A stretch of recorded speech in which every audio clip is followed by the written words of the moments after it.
श्री हरि विष्णु। ओम नमः शिवाय। नमस्कार दोस्तों, मैं मीतू शुक्ला एसपीएम ब्लॉग में आप सभी का स्वागत करती हूं। दोस्तों आइए इस वीडियो के माध्यम से सुनते हैं बहुत ही सुंदर कथा जो कि मैंने भागवत महापुराण से लिया है।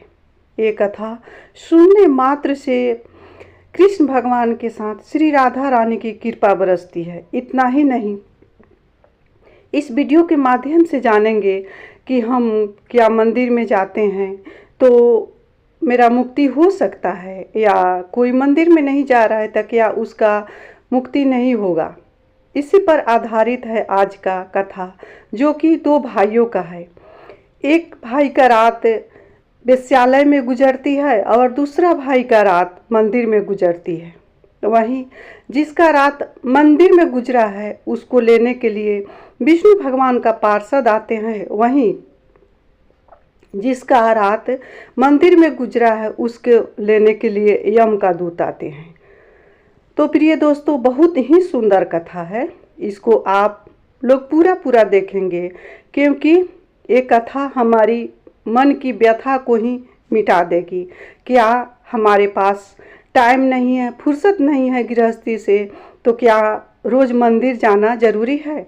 अगर आपके पास टाइम है तो मंदिर जाए, टाइम नहीं है तो मन में कोई ग्लानि नहीं रखना चाहिए कि मैं मंदिर में नहीं गई, क्योंकि आप जहाँ भी रहें मन से भगवान को पुकारें, वहीं भगवान ईश्वर आ जाते हैं।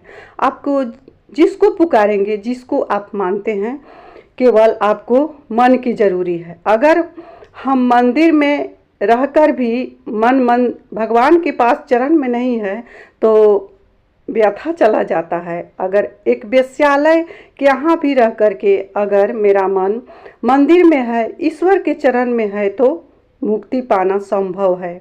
कुछ भी पाना असंभव नहीं है इस कली काल में। तो प्रिय दोस्तों, मैं फिर से बता दूं कि ये कथा आप सबको अच्छा लगे तो वीडियो को लाइक और चैनल को सब्सक्राइब, बेल आइकन को प्रेस करें, जिससे मेरी वीडियो का न्यू नोटिफिकेशन सबसे पहले आप सभी के पास पहुंचे ऐसे रोचक कथा सुनने के लिए। और वीडियो को लाइक और कमेंट अवश्य किया करें, क्योंकि आपका लाइक और कमेंट दो ही जरिया है जिससे पता चलता है कि मेरा वीडियो आप सबको कैसा लगा। तो एक किसान के घर में, नैमिषारण्य स्थान में एक किसान के घर में दो पुत्र का जन्म हुआ। दोनों भाई जुड़वा था। एक का नाम था देवव्रत और दूसरा का नाम था प्रियव्रत। दोनों साथ साथ बड़ा होने लगे और बड़ा होने के साथ साथ दोनों भाई बहुत धार्मिक था। इधर धीरे धीरे माता पिता का देहांत हो जाता है और दोनों भाई बड़ा होता है। माता पिता भी संवरिया सरकार का भक्त होते हैं। उनके जाने के बाद दोनों भाई ने लड्डू गोपाल का सेवा पूजा करना और बहुत शांति प्रिय वातावरण में दोनों भाई अपने एक साथ जिंदगी गुजार रहे थे। एक दिन बड़े भाई ने बोला, जिनका नाम था देवव्रत, भाई आज एकादशी का दिन है, आज संवरिया सरकार का वृंदावन में पंचामृत से अभिषेक होगा, 16 श्रृंगार होगा और रात्रि जागरण होगा। क्यों ना हम दोनों भाई चलें और दर्शन पूजन श्रृंगार देखेंगे और फिर सुबह अपने घर को आ जाएंगे। छोटा भाई प्रियव्रत बोला कि हाँ भाई, ये बात बहुत अच्छा है, क्योंकि आज हम सब चलेंगे संवरिया सरकार की यहाँ वृंदावन में। दोनों भाई ने चल देते हैं। रास्ते में जाते जाते शाम हो जाती है। वहाँ पर बहुत ज़ोर से आंधी पांधी आ जाती है और आंधी बहुत मोटा पानी था। अब दोनों भाई सोच रहा है कि मैं घर जाऊं या वृंदावन की बिहारी के यहाँ जाऊं या अपने घर को लौट जाऊं। इस तरह से दोनों भाई ने सोच रहा है। तभी एक वेश्या का घर बड़े भाई को दिखाई दिया। बड़े भाई देवव्रत ने छोटे भाई से बोलते हैं कि भाई क्यों ना इसी के यहाँ हम लोग रात गुजार दें। छोटा भाई कहता है, नहीं भाई, मैं तो आया हूँ संवरिया सरकार का दर्शन पूजन के लिए, श्रृंगार देखने के लिए। मैं वेश्या के घर नहीं रुक सकता। वहीं देवव्रत ने वेश्या के घर में ही जाकर के विश्राम किया। छोटा भाई जाते जाते चला गया जहाँ बांके बिहारी का श्रृंगार हो रहा था, पंचामृत से स्नान हो रहा था। 16 श्रृंगार में बांके बिहारी सजे हुए थे और रात्रि का जागरण हो रहा था। सभी भक्त ने बैठ करके भजन कीर्तन और रात्रि का जागरण कर रहे थे। छोटा भाई का नाम था प्रियव्रत। प्रियव्रत ने रात भर जागरण देखा, श्रृंगार देखा, और लेकिन श्रृंगार जागरण में उसका मन नहीं था। उसका मन था अपने भाई के यहाँ। प्रियव्रत ने ये सोचते हैं कि ये अब मेरा भाई क्या करता होगा इस समय, मैं तो यहाँ मंदिर में हूँ, मेरा भाई वेश्यालय में ही रह गया। इस तरह से प्रियव्रत सोच रहे हैं। इधर देवव्रत है सो सोच रहे हैं मैं तो वेश्यालय में रुक गया, मैं कितना अभागा हूँ, मेरा भाई कितना भाग्यशाली है जो कि बांके बिहारी का श्रृंगार पूजन देखने गया और यहाँ मैं वेश्यालय में पड़ा हूँ। अपने आप में वो आत्मग्लानि कर रहे हैं। वहीं दूसरा भाई प्रियव्रत सोच रहे हैं कि मेरा भाई वेश्यालय में रुक गया और मैं मंदिर में आ रहा हूँ। वेश्यालय में रह करके भी प्रियव्रत का मन था मंदिर में, भगवान के चरण में, और मंदिर में भी रह करके छोटा भाई का जो मन था सो वेश्यालय में था। इस तरह से दोनों भाई का रात गुजरा। सुबह में प्रसादी लेकर के, पंचामृत लेकर के प्रियव्रत लौटते हैं मंदिर से, वहाँ लौटते हैं जहाँ उनका भाई वेश्यालय में था। इधर प्रियव्रत का बड़े भाई देवव्रत इंतजार कर रहे हैं अपने छोटे भाई का कि कब मेरा भाई आएगा और अपने मैं घर को जाऊंगा। दोनों भाई ने आया और अपने घर को चल दिए। तत्क्षण वज्रपात होने लगा। इतना मोटा वज्रपात हुआ कि दोनों भाई की मौत हो जाती है। अब प्रियव्रत को लेने के लिए यम का दूत आता है और देवव्रत को लेने के लिए भगवान विष्णु भगवान का पार्षद आता है।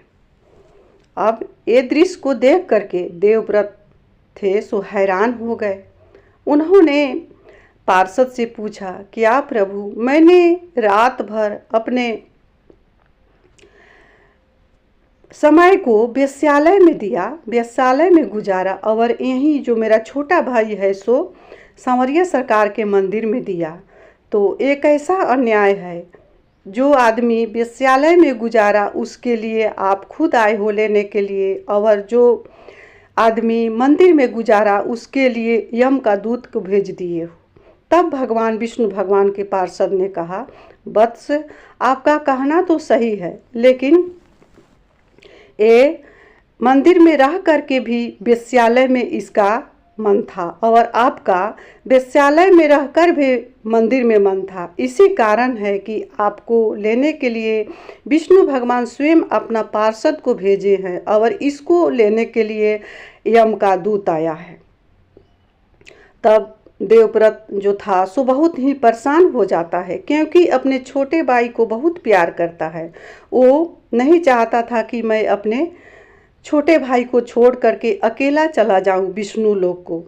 भगवान के पार्षद से कहता है कि प्रभु, आप कोई ऐसा उपाय बताइए कि मेरा भाई का जो पाप है सो कट जाए, वो मेरे साथ विमान पर बैठ करके विष्णु लोक को जाए।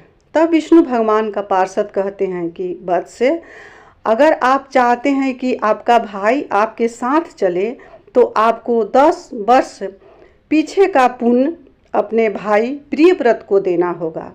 तब देवव्रत मान जाता है और अपना पीछे का जो भी 10 वर्ष पीछे का जो पुण्य है सो अपने भाई को हाथ में जल और तिल लेकर के संकल्प करके अपने भाई के देह पर छींट देता है। उसी समय विष्णु भगवान का पार्षद ले जाते हैं, दोनों भाई को विमान पर बैठा करके विष्णु लोक को ले जाते हैं।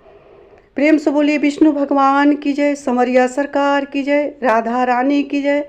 दोस्तों, कहने का तात्पर्य यह है कि मन का गति बहुत तेज है, क्योंकि ये मानव शरीर है उसका कोई महत्व नहीं है। इसमें जो आत्मा रूपी परमात्मा बैठा है उसी का महत्व है।